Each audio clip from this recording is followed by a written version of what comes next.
Il y a une caractéristique cruciale qui manque au cabinet de Trump. Cela crée une énorme crise pour l'avenir du cabinet de Trump, pouvant mener à l'échec du Trumpisme et de la reconstruction américaine.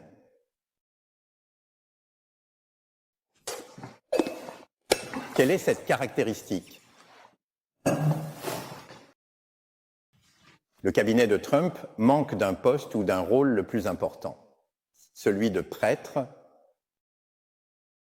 où l'intention de l'Église, d'une certaine manière, elle a sa raison d'être, car elle n'est après tout qu'une autorité administrative. Et en tant que mouvement de reconstruction complet aux États-Unis, il est impensable de se passer de l'Église. Et ce n'est pas non plus l'Église ordinaire avec ses discours réconfortants. Bien qu'il y ait quelques chrétiens qui soutiennent Trump, en général, ce christianisme mainstream est simplement une distribution de gauche. De plus, Trump lui-même est fortement lié à cette Église de discours réconfortants. La plupart des membres du cabinet de Trump sont au maximum des chrétiens de cette Église, et non de véritables chrétiens. Ce qu'on appelle faire des États-Unis un pays de prière, c'est ce genre de performance de prière qu'il maîtrise parfaitement. C'est précisément un facteur de dégradation du Nord. Mais si nous regardons en arrière cette généalogie, je le répète, retournez voir les livres d'Esdras et de Néhémie, vous découvrirez que ce retour se compose de 3 groupes de personnes. Le premier groupe est celui des chefs. Le deuxième groupe est celui des prêtres. Et le troisième groupe est celui du peuple. Les chefs, les prêtres, le peuple se trouvent dans l'équipe de Trump. Seul un tiers de la préparation de la reconstruction concerne les chefs. Trump étant ce chef. En d'autres termes, c'est un roi. Il n'y a ni prêtre, ni peuple. Qu'est-ce qu'un prêtre? C'est quelque chose qui doit exister dans l'équipe de Trump. Les ouvriers de l'intention de l'Église. Ils ne voient que des aspects très superficiels. Vous pouvez attaquer le gouvernement de gauche, vous pouvez attaquer ce qu'on appelle le gouvernement profond. Vous pouvez réformer, voire supprimer le ministère de l'Éducation. Vous pouvez ramener la Bible à l'école, mais tout cela n'est que de la poudre aux yeux. Si on ne peut pas changer fondamentalement les caractéristiques apolitiques et sectaires du christianisme aux États-Unis, de l'Église américaine,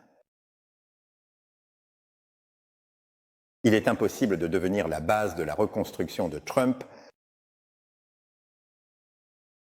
De plus, sans sacrifice, que signifie l'absence d'Église? Cela signifie qu'il n'y a pas de peuple. L'Église est le lieu où se forment les chrétiens. Les chrétiens sont la base populaire du mouvement de reconstruction de Trump aux États-Unis. S'il n'y a pas de véritables chrétiens construits par une véritable Église, il n'y a pas de véritables Américains. Le cabinet de Trump deviendra une oligarchie dans les 10 prochaines années. Ce sont quelques élites politiques qui dirigent la reconstruction. Ils ont besoin de citoyens américains qualifiés. Seule l'Église peut former des citoyens qualifiés, mais cette Église doit être reconstruite par le christianisme pour établir une véritable Église.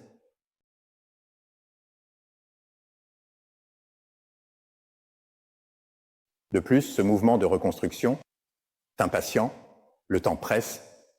Trump approche de 80 ans. Dans les 4 prochaines années, je pense que les attaques de la gauche continueront à s'intensifier.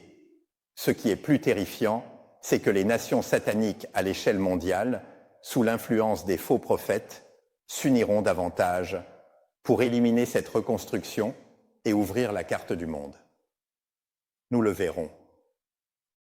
Les faux prophètes ont déjà lié l'Europe, ainsi que l'Amérique et l'Australie.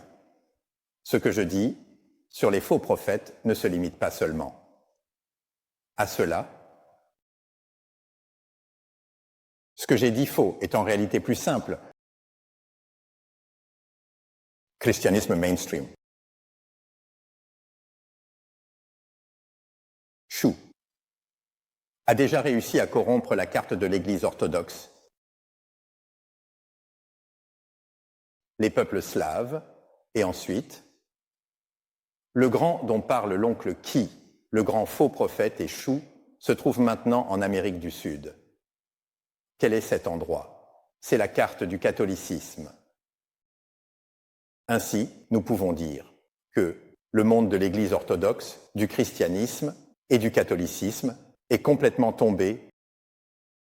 Une lumière brillante est bien sûr le gouvernement de Trump, mais cette lumière a besoin d'huile, et cette huile, c'est l'Église, que je dois dire n'existe pas encore dans son ensemble.